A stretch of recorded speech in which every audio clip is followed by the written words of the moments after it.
Let it be known, I'm civil rights attorney Ben Crump, also known as Black America's Attorney General. Tune in to the NMPA Let It Be Known morning show. Every morning, let everybody know. Good morning, and it's Monday, and we are starting another week on Let It Be Known. Lots to talk about this morning, of course. Diddy's mom. How about Diddy's mom with the long statement, long release, basically an essay on her son and his situation. We're going to talk about that this morning. Janice Smalls Combs. She listen. Her son has put her in a spot, and she's coming out to defend him. Of course, stuff she had to say was really interesting, though. Not just because she made a statement, but that I wanted to talk about it. But it was some interesting stuff, especially coming from a mother. And some of the things she had to say made some sense in some ways. And again, we on this program do not in any way, shape, or form defend Sean Combs and his actions, what is alleged that he's done, and what we know he's done.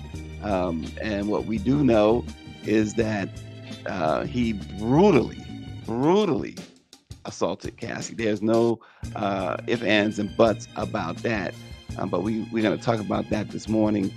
Um, but we do know that that part, at the very least, he's guilty of that. There's questions surrounding why President Biden isn't campaigning for Vice President Kamala Harris. My question is, does she really need him? Well, we're going to talk about a little bit about that this morning. There was a huge ABC News expose on that, and just wanted to dive into that just a little bit. Former New York governor, the first black governor of New York, the only black governor of New York, uh, David Patterson, was assaulted with his stepson in New York. I was surprised to learn who his stepson was or is. It's a very odd, I think, it's a very, very odd pairing there. I mean, that this guy's his stepson. We'll talk about that this morning as well. Um, and hey, check this out. Empower 96 have pointed this out very vigorously on his Instagram.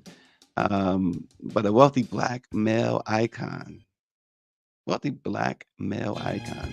a rich black man, to break it down, is telling you why he's supporting Vice President Harris and why other black men should jump on board that. We're talking about Magic Johnson, the Lakers great.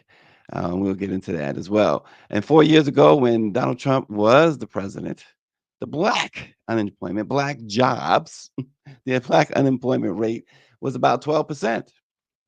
Well, today, as we learned late Friday, the labor market reported all these increases in jobs, and the black unemployment rate has dropped 52% since the Biden Harris administration took office. It now sits at 5.7%.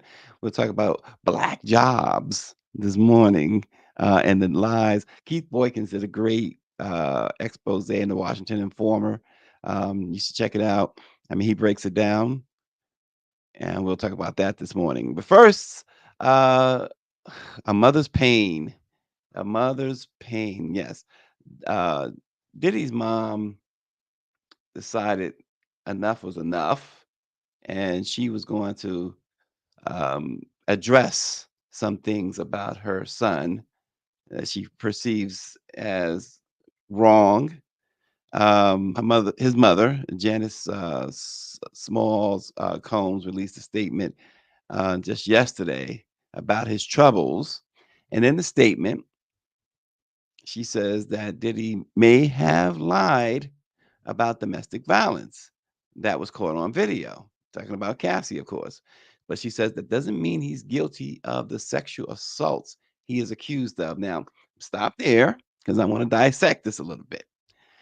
Um, and again, understand Diddy appears to be this monster. And you hear stories, you've heard stories, you know of stories. Some folks who listening may even be victims of Diddy. But that being said, going back to his mother's statement, what was caught on video doesn't mean he's guilty of the assaults that he's accused of. She says, I come to you today as a mother that is devastated and profoundly saddened by the allegations made against my son.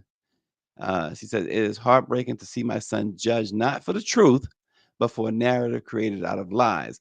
Now, stop there. One of the things that we see happen so often, in fact, we had a discussion in my house the other day about saying the word always.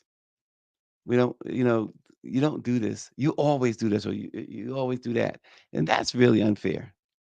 So, but just to put into context what I'm saying is that we always see on social media when something like this comes up, everybody rushing to, oh yeah, this is he did this, he did that, whatever. Um, we quick to pile on. And this it becomes this narrative, as Janice Small Combs says, it becomes a narrative, and she says created out of lies. Some of it's created out of jealousy, some of it out of anger, and some of it certainly probably out of the truth. But nonetheless, we're and I'm not talking about the alleged victims, but I'm talking about everybody else who now claims, yeah, he did this. Yeah, I remember this. I remember. Where were you? Why didn't you protect these alleged victims? Next, um, Janice Smalls Combs says to bear witness what seems to be like a public lynching of my son before he has had the opportunity to prove his innocence is a pain too unbearable to put into words. Now, you got to be able to relate to that as a mother to seeing her son dragged the way he's being dragged, regardless of what we might think of him. You understand that. All right, so she goes on to say, like every human being, my son deserves to have his day in court to finally share his side and to prove his innocence. Definitely deserves his day in court. He's going to get that. He's definitely going to get that. But again, it goes back to my premise of this idea, particularly, and again, this is no defense of Combs. I am not in any way, shape, or form defending Diddy. But this aggravating narrative of someone being guilty and having to prove their innocence is contrary to what the law is supposed to be.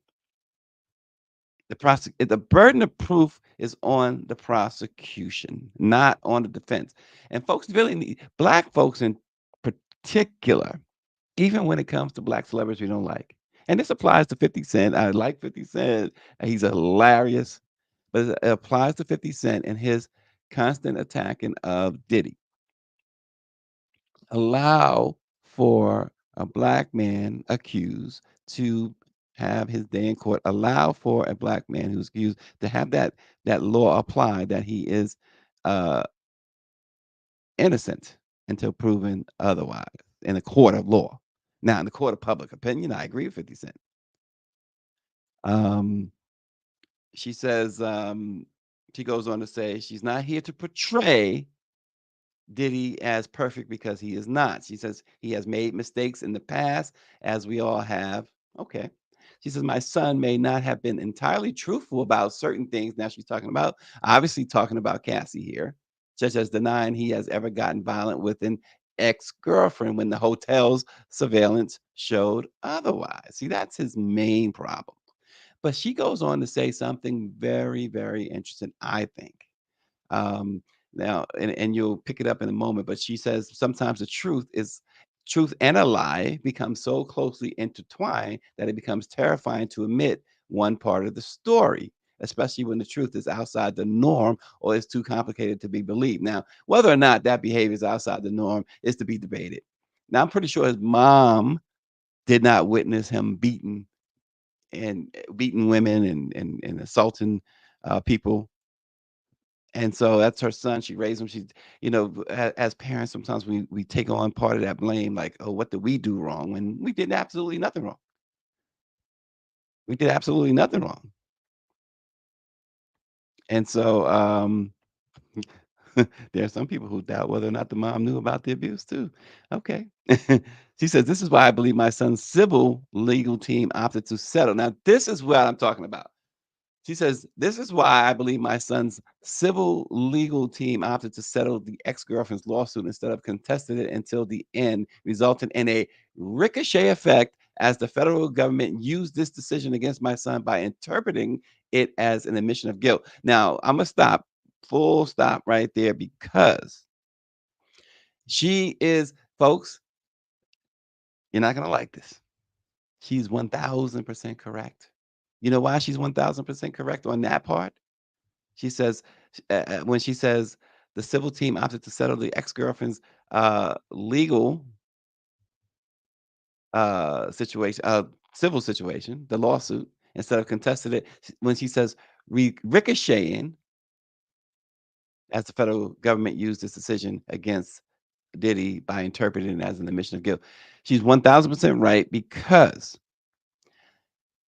the federal government used Cassie's lawsuit, and in their indictment, it is almost as if Cassie's attorney, whoever wrote the lawsuit against Diddy that netted Cassie and reported $100 million, whoever wrote that, the government, the prosecutor either totally plagiarized it in their filings, or that person, or they just, or that person or individual helped with that legal filing and that indictment.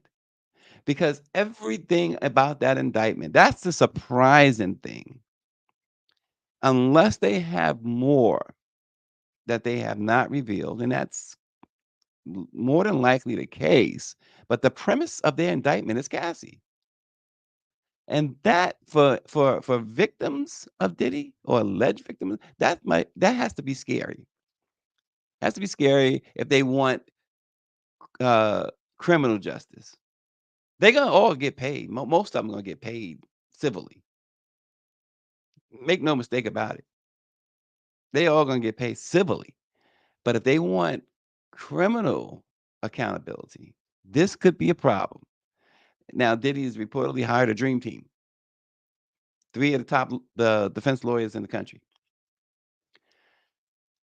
And any lawyer with a fair jury and a halfway fair judge, because a lot of times these judges are just they make sure to tilt the case.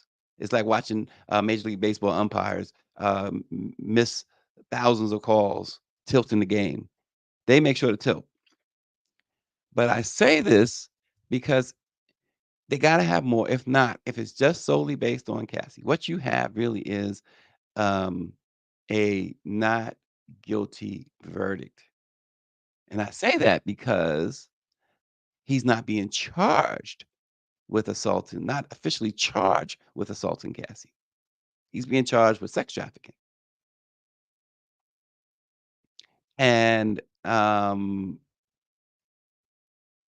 he's 1000% guilty of assaulting. He should do some serious time for that, the way he beat her, and who you can imagine the way he beat her. And I'm sorry, Janice Smalls Combs, that wasn't the first time. It couldn't have been the first time. Couldn't have been. But, um, they used Cassie's lawsuit. When reading that indictment, it was just stunning that all throughout you're saying, "Oh gosh, we're talking about Cassie. We're talking about Cassie," the whole thing. And then they throw in the sex workers. And then so far you hear these sex workers saying, well, and male sex workers too, saying they paid some women to come and do these freak offs. And Diddy sat in the corner, pleasuring himself watching. A as insidious and disgusting as that sounds, I don't see a crime in that. Don't see a crime. If he paid them now I get it. The law, says that you can't, bring someone across state lines or whatever and prostitute them. Doesn't s so it sounds like you had all willing parties here. The way the government wrote the indictment, I'm saying. And, um, the recruiters, according to one of these, so-called male sex workers who spoke out, then he's the one that's in trouble, the one that they're giving immunity to. Because he should be the one in trouble, right? Because he's the one that actually carried out he reached out, he paid for the women, but where's the crime right there? So you have to wonder whether or not the government has, um, far more evidence than what has been made public. Austin says Mama Diddy is in denial. Cheryl Brown said, "Yeah, what's up with the Weinstein list?" Weinstein's about to die. I hate to put it that way, but this guy got all the health problems. He had a heart attack recently and all that stuff. More charges recently. Um, but Janice Combs says not being entirely straightforward about one issue does not mean my son is guilty of the repulsive allegations and the grave charges leveled against him. Many individuals who were wrongfully convicted and later exonerated had their freedom taken from them not because they were guilty of the crimes they were accused of, but because they didn't fit the image of what this society considers to be a good person. Now, to me, that's a little bit of an admission that you understand that your son is a horrible human being. David says that they're charging Diddy with running a criminal enterprise. Well, and that is the definition, I guess. If he has these guys go out recruit the girls, whatever. Yeah, certainly he's part of that whole racketeering conspiracy and criminal enterprise. He is the mastermind, I guess. David, you're right. Um, but again, you're gonna have to really prove that these guys are going to turn state's evidence. But the problem that the prosecutors have is putting these male prostitutes on the witness stand, and the jury not looking at them like, okay, you were gaining from all of this, and make them less upset with Diddy and more upset with those folks, and less wanting to punish Diddy, but wanting to punish those folks. See, it's a really tricky thing when you start getting into the courts. She says, Janice Moore Combs goes on to say, watching the world make jokes and laugh at my son's life crumbling before our eyes is something I can never forget. Well, yeah, a parent is not going to be able to really eh, understand that. But listen, uh, the hope, and I'm sure, and I can't in any way speak for others, including and especially 50 Cent, but I'm sure part of this uh, jokes and even the celebration of the downfall of Diddy, um, I would imagine that part of the hope is that others will take note and clean and stop mistreating women. And so this bidding war that's happening over this tape with this celebrity who's supposed to be more famous, who is described, I should say, as more famous than Diddy, that's on these tapes, and you can bet there's others. Will they be identified? My guess is that eventually, at some point, maybe, um, and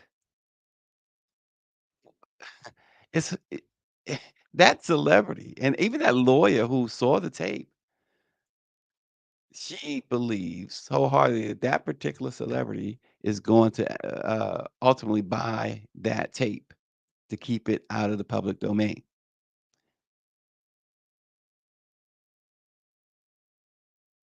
Um, David Youngblood is asking, "Where's Russell Simmons?" Russell's in Bali, but the difference is a lot of differences. But one difference between Russell and Diddy, people actually like Russell. You can't find many people who actually like Diddy, and um,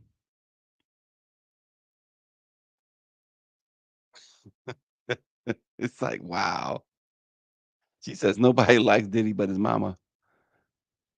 And Mr. Durrett says that don't you have to get the entire organization to get the head of the organization? It's like the mob.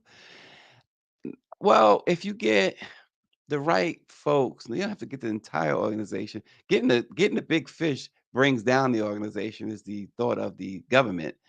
But getting a couple of key people who knows where the bodies are buried, then you get the guy. With that, you get the top guy, and you can bring the organization down. She goes on to say, it is truly agonizing to watch the world turn against my son so quickly and easily over lies and misconceptions without ever hearing his side or affording him the opportunity to present his side. That's not necessarily the case. I mean, I understand it has to be agonizing, but they didn't quickly turn against and easily turn against Diddy. Again, Diddy was an easy person to not like. He made himself so unlikable. And, does that justify people going a all in on him? Uh, mm, you can argue either way, but you have celebrities, you got to understand that your day is coming too. Your day may come. Be nicer to people. I always I seem to always reference the, Honeymooners, but I never forget the episode, where, Ralph Crandom thought he was a millionaire with all that fake money, and he says, "Be kind to the people on the way up because you're gonna meet the same people on the way down." And so, um, Diddy, from by all accounts, and speaking of Russell, I remember being somewhere with him and a whole group of people. He was speaking at a lawman's, thing in Washington some years back, and, I remember we were in, this hotel room 'cause it was the hotel it was at a hotel. In fact, it was the, Capital Washington, I believe it was, Washington Capitol Hilton or something like that. And he had to go on stage. It was like all these law enforcement, thousands of law enforcement, because he was a big supporter of the, black men in law enforcement.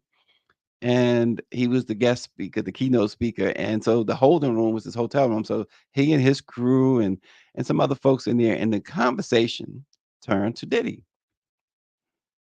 And, I remember, and I won't say who, nice young lady who started talking about Diddy. She says, the good thing about Diddy is he's in a really good place right now. And I remember sitting there saying, what exactly does that mean? He's in a good place. This is before the death of Kim Porter and all that stuff. And I just remember thinking, what exactly do you mean by that? And others saying, well, he's always going to be. This was the conversation. Oh, well, he's always going to be the same no matter what. But you learn to deal with it. It's just not that. So that's the nicest thing that I've ever heard anybody, especially anybody who knows him, say about him. That oh, he's in a good place right now.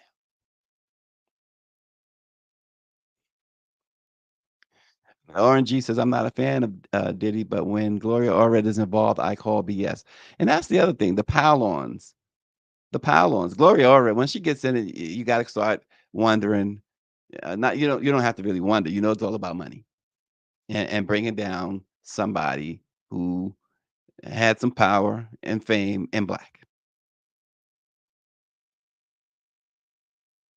Cheryl Brown says it is Quincy Jones about Tevin Campbell when he was young. It's basically about that for me. It's drugging the women that didn't agree and going for the young Justin Bieber and Usher. Now, I'm not familiar with the whole Quincy Jones, Tevin Campbell thing. Tevin Campbell, I don't know from what I've seen, and I could certainly be wrong. And Cheryl Brown may know a whole lot. Sounds like she knows a whole lot more about that than I do. But I do know that Tevin Campbell made his choices when it came to substance abuse and other things. Tevin Campbell was arrested propositioning a male prostitute. Um, and high as a kite. And according to his arrest back, I forget exactly when it was, that he frequented uh, this particular spot. And like George Michael was willing to go in the bathrooms and stuff like that with other men. And the drugs were terrible. And I would imagine the drugs had a lot to do with that because and with George Michael, because y- you're a known celebrity. You couldn't be discreet, whether you wanted a man or a woman. It doesn't matter. You couldn't be more discreet. You literally going on street corners and in bathrooms and stuff like that, in park bathrooms. Boy, oh boy, drugs is a heck of a thing. But anyway, so she just to finish off with Mrs. Combs, she goes on to say that many are telling lies, motivated by financial gain, not justice. She says these individuals saw how quickly her son's civil legal team, in her words, settled his ex-girlfriend's lawsuit so they believe they can receive a quick payday by falsely accusing him. She says false allegations of sexual assault thwart true victims of sexual violence from getting the justice they deserve. I agree with that wholeheartedly. But again, that 14-page indictment um, said that he abused, threatened, and coerced women and others around him for decades and accused him of using these tactics to fulfill his sexual desires, protect his reputation, and conceal his conduct. Of course, he's pleaded not guilty. He is now twice he has been denied bail. He's in Brooklyn at the correctional facility there as he awaits his trial and as he continues to try and get uh, bail.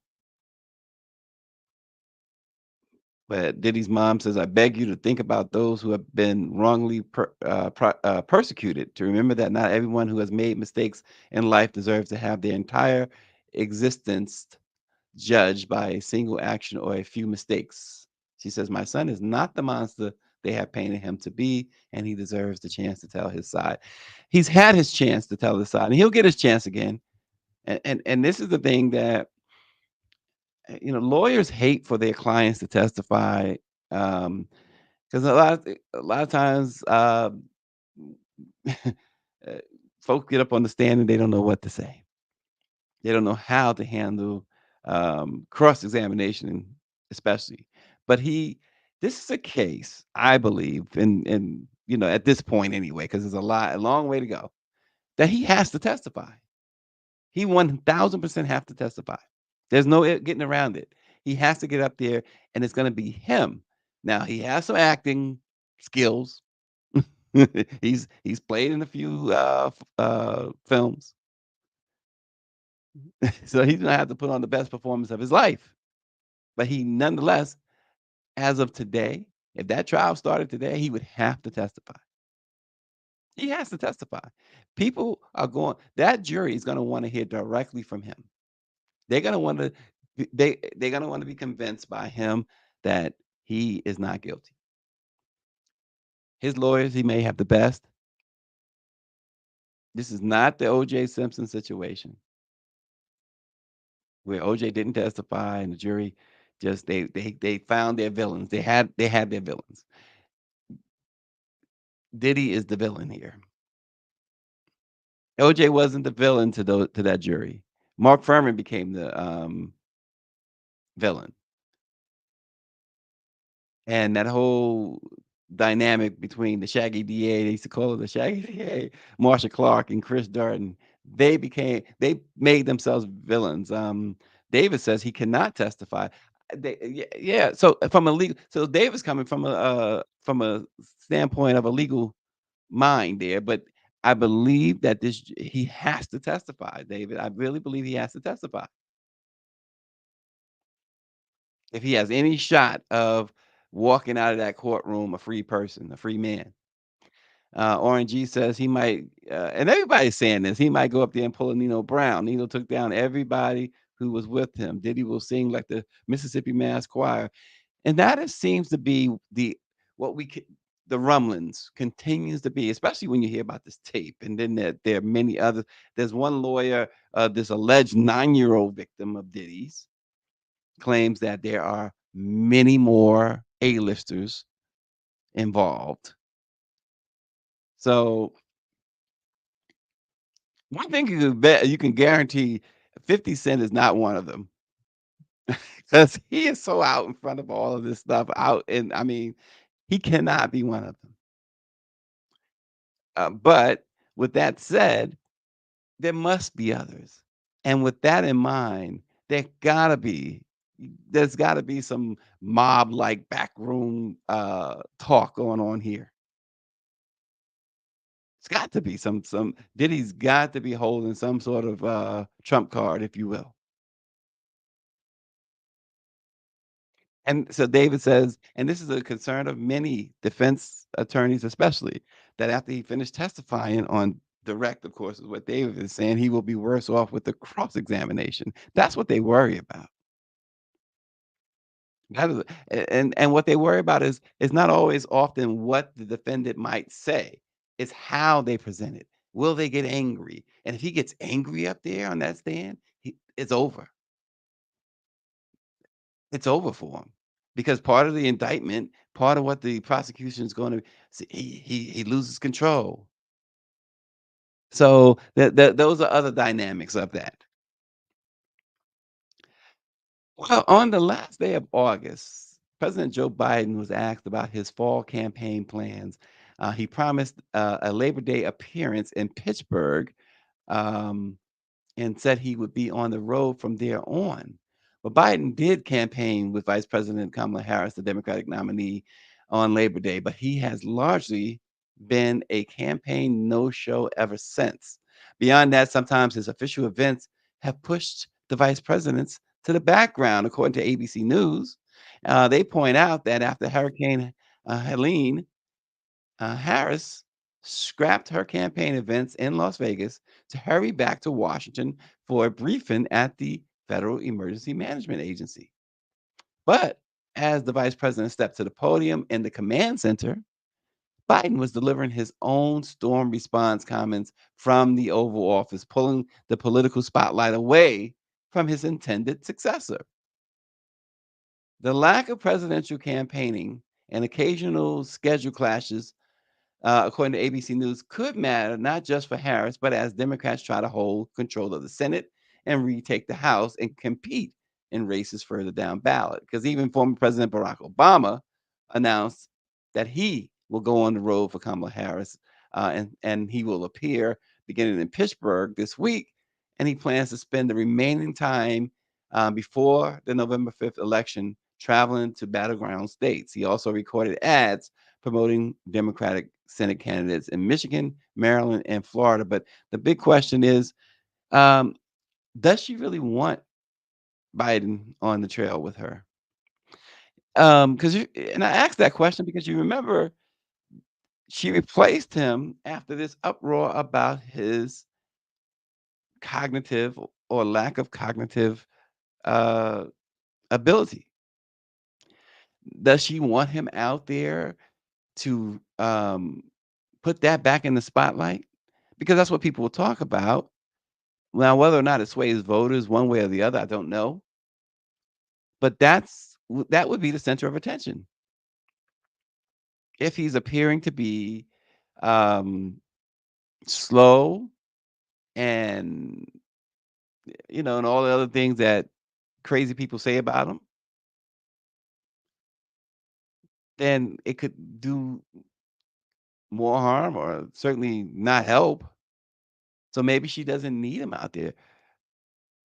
And again, you don't go by polls, but polls show that she's right now she's in a pretty decent position. And there's even polls that suggest that Florida is a toss-up now. To say Florida is if she wins Florida, oh my goodness.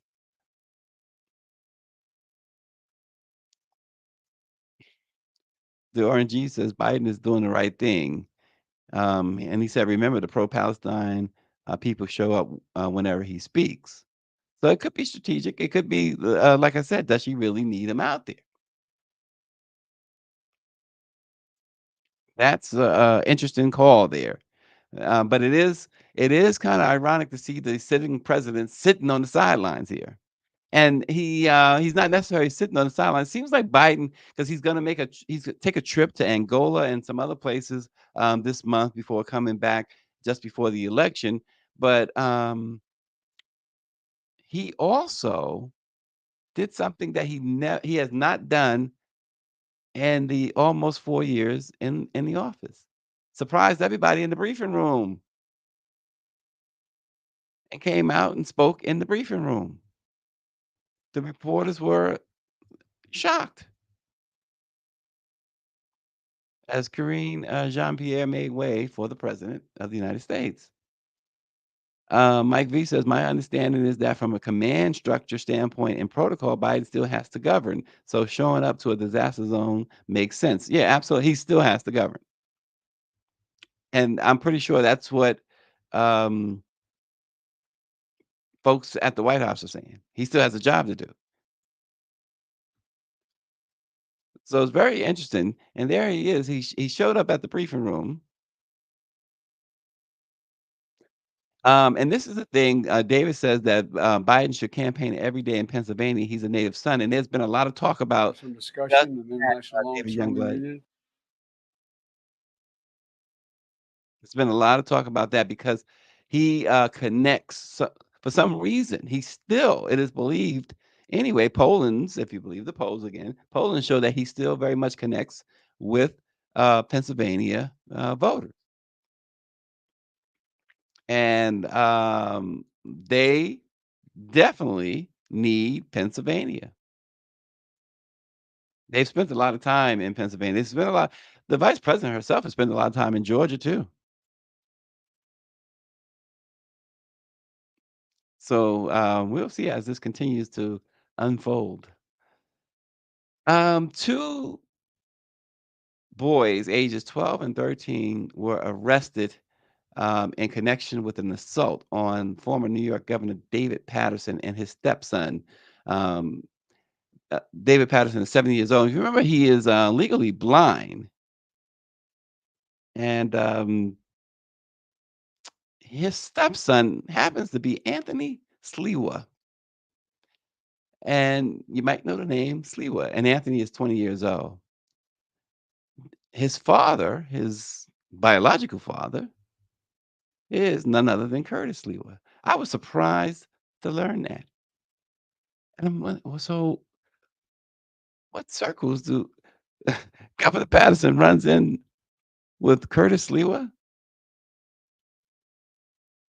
And that's his stepson now.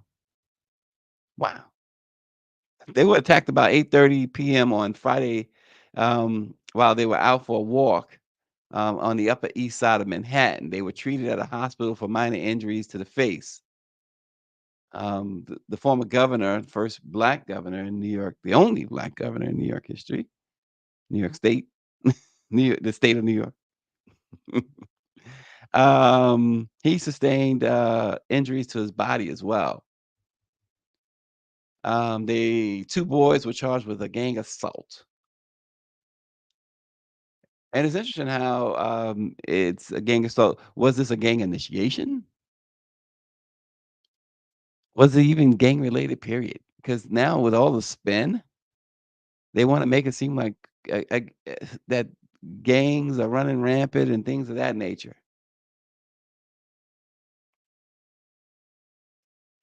Um, well, now the police didn't and because of their ages, they didn't release their names. They said they are minors, and they did not release their names.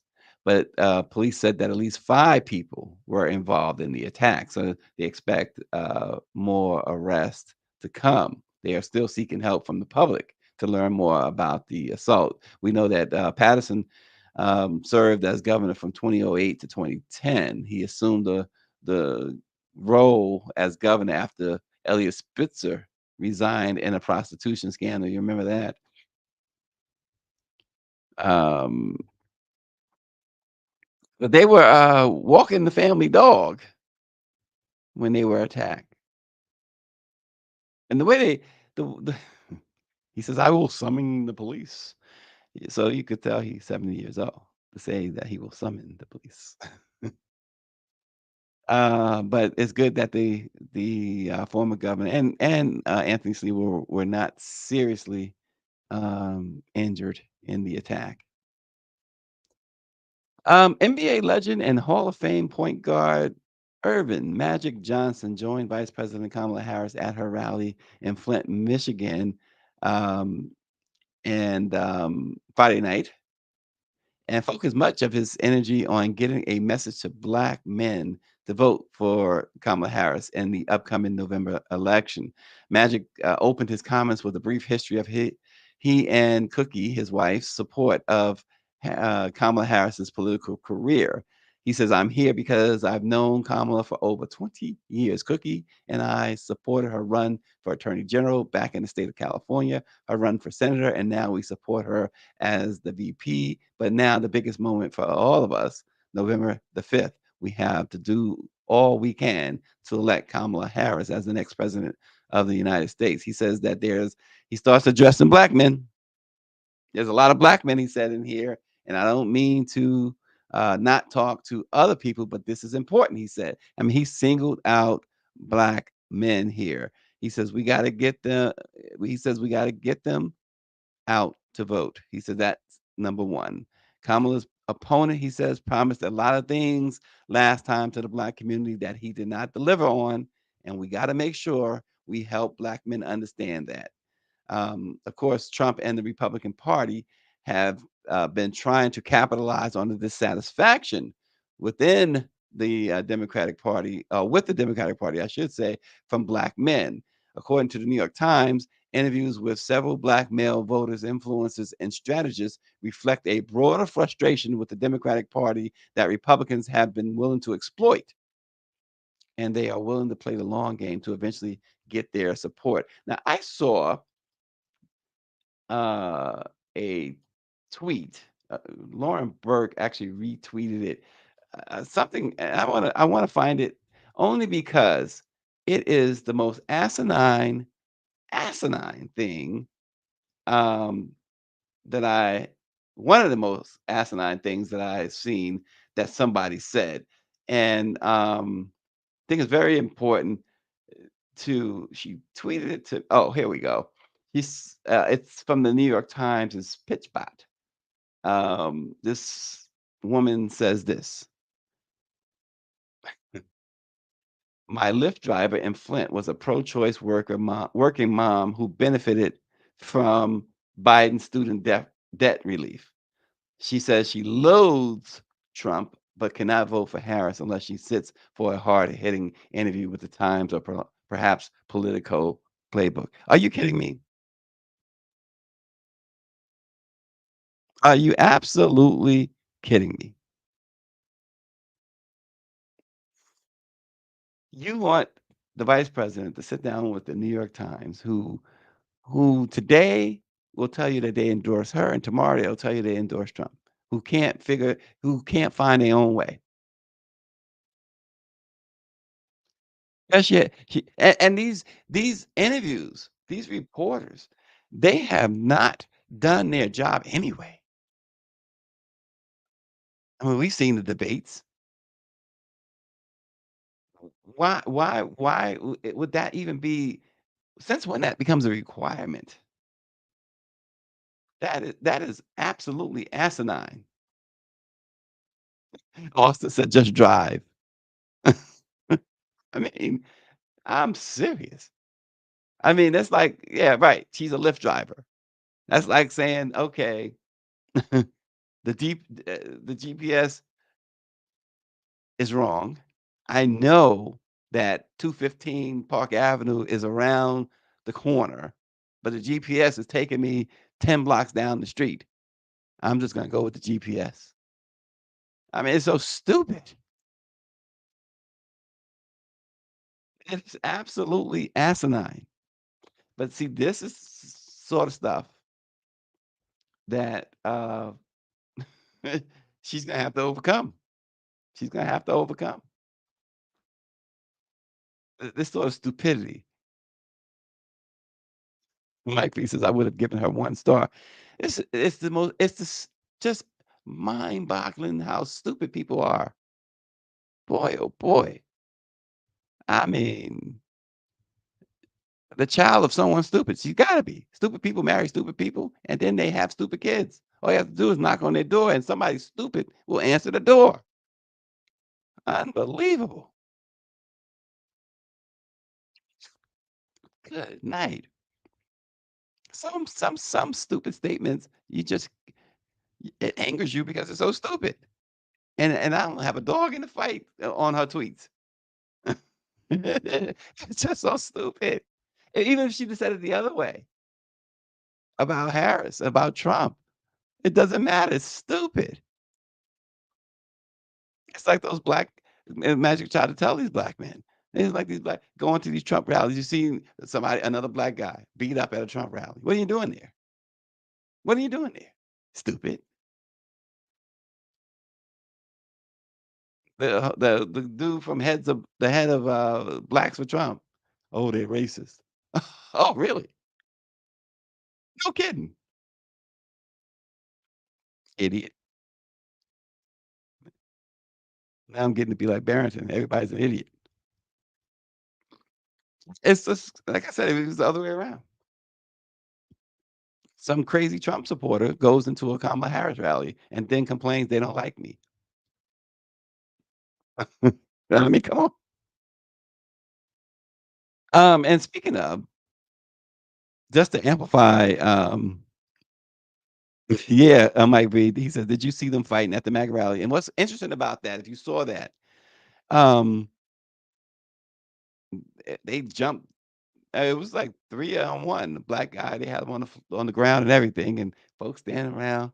They smiled, all with their MAGA hats. He got on MAGA stuff. The black guy got on MAGA stuff, getting pummeled, and the other folks standing around smiling like, "Yeah, teach the teach the boy a lesson." And so this is what they're thinking, and worse words than boy. But to go along with Magic's commentary, so we got new jobs numbers and unemployment numbers late Friday. I reported on this, um, and the look at that picture. The new black unemployment numbers came out as well, and Keith Boykins did a tremendous job in the Washington Informer. "Stop lying. Trump didn't solve black unemployment" was the headline there. But 5.7%, which is down 52% from when Trump was in office. It was it was 11.9% when Trump was in office, the black unemployment rate. And as Keith Boykin says, while Trump tries to scare voters with lies about immigrants taking, quote, black jobs, the truth is that 2.5 million more black Americans have jobs than 4 years ago. And last year, we had the lowest black unemployment rate in history, 4.8%. Even more impressive, last year was the first year on record when black unemployment never rose above numbers came out today, and it's a sign of good news for black Americans. 4 years ago, when Trump was president, the black unemployment rate was 11.9%. Today, the Labor Department reported it's 5.7%. That's a 52% drop in black unemployment in the last 4 years. While Trump tries to scare voters with lies about immigrants taking black jobs, the truth is that 2.5 million more black Americans have jobs than 4 years ago. And last year, we had the lowest black unemployment rate in history, 4.8%. Even more impressive, last year was the first year on record when black unemployment never rose above 6% at any point during the year. And despite all the talk of leaving black men behind, the unemployment rate for black men dropped to 5.1% in September, the first time in a long time when it's been lower than black women's unemployment, which landed at 5.3%. Some will complain that the comparison with Trump is unfair because his numbers were skewed by the COVID crisis.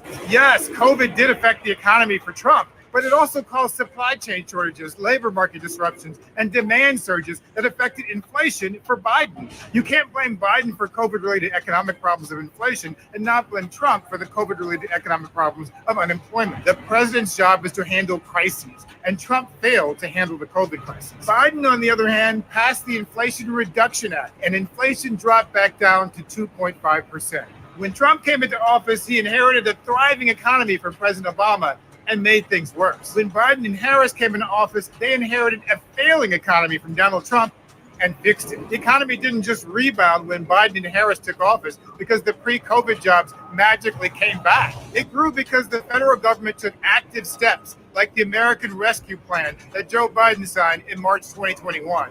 That law saved the economy from collapse and provided $1,400 stimulus checks to ordinary Americans. Every single Republican in Congress voted against those checks and every other part of the law, but they took credit for it anyway after they saw its positive effects. That's the way Republicans fool you. They take credit for anything good with the economy, then they blame Democrats for anything bad. When Trump first ran for office in 2016 and black unemployment was going down, he said the numbers were all phony and rigged by the government. It was 16.8% in March of 2010, and it dropped to 7.8%, a 54% reduction under President Obama. Then Trump denied that it was even happening. He called the numbers fake news. Right. But as soon as he got in office, Trump turned around and took credit for Obama's black unemployment record and said the numbers were no longer rigged. Yeah, I talked to the president prior to this. And he said, to quote him very clearly, they may have been phony in the past, but it's very real now. Ha ha ha, we lied. Very funny. Whether it's poll numbers, election results, crowd size, or unemployment numbers, Trump just creates his own reality. The Trump White House even created a new term to justify their gaslighting lies. Sean Spicer, our press secretary, gave alternative facts to that. But the point remains. Alternative facts? Look, alternative facts are not facts. They're falsehoods. It turns out that Republicans are really, really good at marketing, but not so good for the economy. Since the end of the Cold War in 1989, America has created about 51 million new jobs. What's the score? Democrats 50, Republicans 1. Fact checkers verified it was true. When Trump was president, we lost 2.7 million jobs in 4 years. Under Biden and Harris, the economy has now added 16.2 million new jobs. In fact, the worst black unemployment recorded was 21.2% under Republican President Ronald Reagan. And the best black unemployment rate in history was 4.8% under Democratic President Joe Biden and Vice President Kamala Harris.